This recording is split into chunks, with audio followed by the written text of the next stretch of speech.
Продолжает наш эфир выпуск новостей. В студии Сергей Михедов. Здравствуйте. Коротко о темах.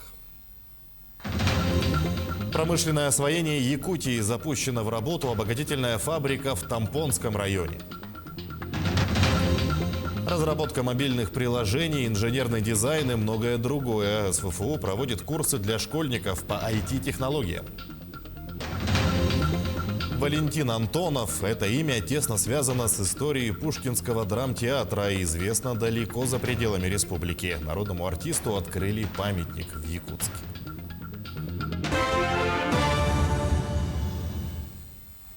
В торжественном запуске Нежданинской обогатительной фабрики в Тампонском Улусе принял участие глава Якутии. Мероприятие прошло в дистанционном формате.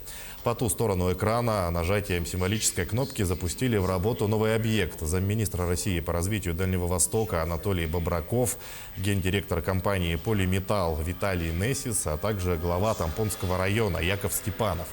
Строительство фабрики с комбинированной технологией обогащения и карьера производительностью до 2 миллионов тонн руды в год заняло у «Полиметалла» чуть больше 3 лет.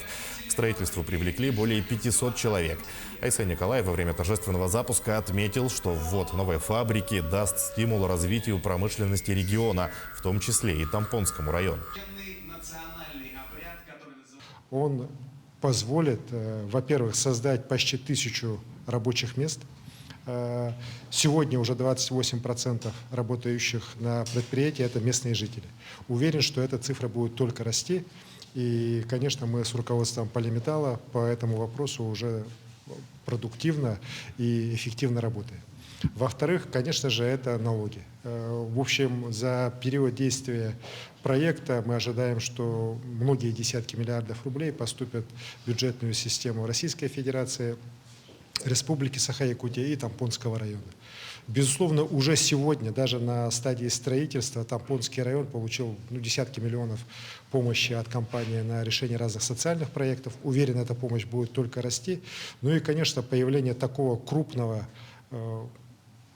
знаете, гиганта, я бы сказал, да, индустриального, даже не российского, а мирового уровня на территории Тампонского района позволит уже району в целом и вообще в целом всей нашей территории, нескольких районов нашей Восточной Якутии уже развиваться совсем другими темпами и на других условиях. Перепись подходит к концу. 14 ноября завершат всероссийский учет населения. Жители Якутии активно участвуют в мероприятии, а лидирует Мегино-Кангаласский район. В Якутске на сегодня больше всего переписавшихся в Центральном округе. Как работают переписчики, в чем удобство учета в цифровом формате, есть ли трудности в работе с гражданами? Ответы знает моя коллега Мадина Халикова. Вот уже без малого месяц по всей стране идет перепись населения. К масштабному всероссийскому событию готовились задолго до его старта. В условиях пандемии нужно обеспечить безопасность и статистиков, и граждан. Поэтому все переписчики вакцинированы, имеют QR-коды, а также еженедельно сдают ПЦР-тесты. Сейчас время бежит вперед. Во-первых, у нас были планшеты. Очень удобно на планшетах печатать. Да? Допустим, ты заходишь там раньше, да, как было 10 лет назад, что мы все делали от руки.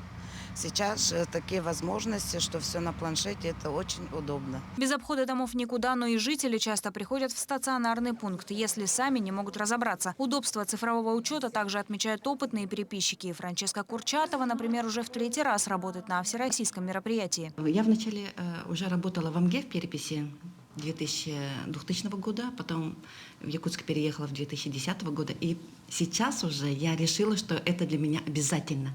Быть на 3-й переписи, а может быть посчастливиться и на следующих.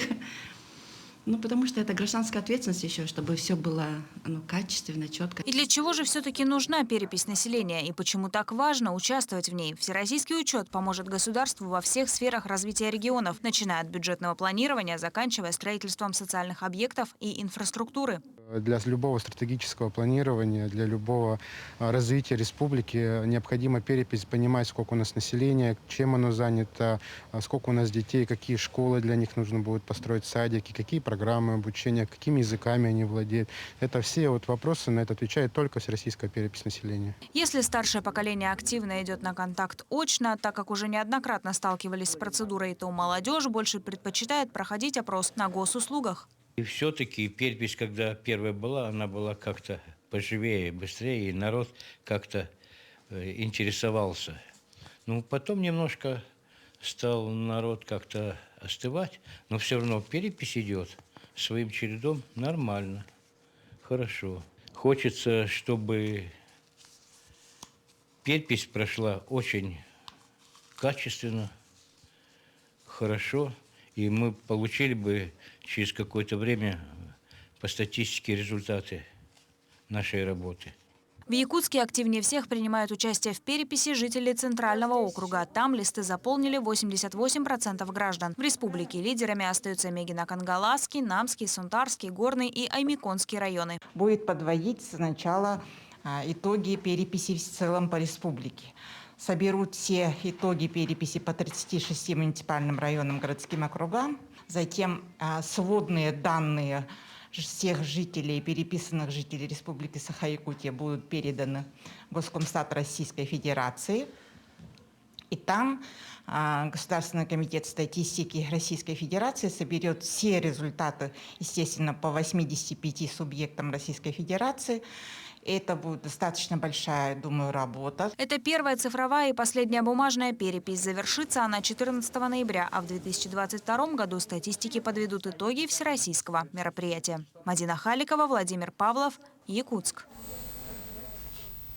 Идем далее. Колледж инфраструктурных технологий СВФУ проводит курсы для школьников по IT-технологиям. Программа занятий состоит из 16 часов. Детей обучают инженерному дизайну и разработке мобильных приложений. Помимо этого организуют тренировочные сборы для конкурса WorldSkills «Молодые профессионалы». Краткосрочные курсы проходят не только учащиеся Якутска. Учебное заведение тесно сотрудничает со школой села Марни-Урбинского района, Бердикстякской и Актемской школами. Все курсы проводят в специальных мастерских, оснащенных современным оборудованием. Его приобрели на сумму выигранного федерального гранта. Запланировано более 100 курсов, да, и это в основном идут краткосрочные курсы повышения квалификации. Для школьников это общеобразовательные как раз курсы. Они потом по окончании одних курсов могут заниматься и по другим курсам. То есть целый год по нескольким курсам могут заниматься. И вот то полученное очень хорошее оборудование как раз способствует тому, что и педработники, и студенты, и школьники, и люди из других сфер, специалисты или даже без образования, чтобы могли получить новые профессии, чтобы повысили квалификацию и чтобы развивались тоже именно по IT-сфере. В Якутске ремонтируют бывшее здание Дома казначейства 1909 года постройки. Сегодня там размещена галерея зарубежного искусства Национального художественного музея республики. Объект культурного значения восстанавливают по федеральной программе развития культуры и туризма уже второй год. И совсем скоро он распахнет свои двери в обновленном виде. Подробнее в материале Ульяны Шагиной. Лепнина под золото, дубовые стенды для картин, мраморный керамогранит. В таком виде уже к концу года распахнет свои двери галерея зарубежного искусства. На сегодняшний день уже завершающий этап. Ведутся работы по отделочной работы. И в данное время идет монтаж системы видеонаблюдения, сигнализации и пожаротушения. В прошлом здание Якутского областного казначейства сегодня является объектом культурного значения. Это один из наиболее сохранившихся домов дореволюционной постройки в Якутске. Находилось оно на пересечении улиц Правленская и Казарменная. Сейчас это улицы Петровского и Орджоникидзе. Подлежало реставрации, здание старое. Проблемные места были, где кирпичи где-то отошли и так далее. Все полностью восстановили. Работы по восстановлению памятников архитектуры очень затратные, поэтому за них берется не каждый. Тем более реставраторы должны иметь специальную лицензию. Тем не менее, проект по их сохранению в Якутии ведется. Многие из памятников сегодня находятся в плачевном состоянии, практически под угрозой уничтожения. Видите, вокруг все уже новые дома. Этот новый город наступает на старый, он исчезает. Наша задача сохранить. Делали осмотр территории. Вообще там где-то мы насчитывали 37 домов, которые имеют историческую ценность определенную. определенную, да, вот, архитектурную, историческую ценность. К сожалению, с каждым годом их становится все меньше. В планах восстановить и этот дом художника Валериана Васильева, построенный в конце 19-го, начала 20 веков. Его должны перевести в район Залога, где находится охранная зона номер 2. Находится дом в самом центре Якутска, напротив парламента. Семья Васильевых проживала здесь в 50-х годах, а в дореволюционный период он принадлежал одной знатной горожанке. Кстати, точная копия этого дома находится в старом городе. Пока его строили, настоящее здание почти кануло в лето. Вот почему так важно восстановить его и сделать это как можно быстрее. В них история, потому что в старом городе ты пройдешь, ну, не ощущается той энергии, да, той старины какой-то, да, вот. А когда стоит настоящий дом, старый, именно сделанный мастерами 19 или начала 20 века, то это могут изучать архитекторы, да, она имеет уже такую определенную профессиональную ценность. Это с них могут писать картины художники, потому что это будет действительно правда. Переедет в заложную охранную зону и дом купца Гаврила Никифорова Монетта-Холла. В планах восстановить еще 2 старых объекта. Дом писателя Дмитрия Сивцева Сорона Амаллона и здание на Чернышевского, 28. Работы по их восстановлению уже начнутся в следующем году, чтобы новое поколение якутян могли иметь возможность прикоснуться к настоящей истории. Не на фотографиях, а вживую. Ульяна Шагина, Павел Пахомов, Якутск.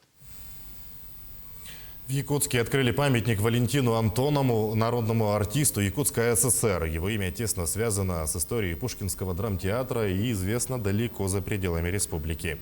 В театре русской драмы он служил с 1954 по 1966 год и после перерыва в 1971 вернулся на его сцену, затем и возглавил Русский академический.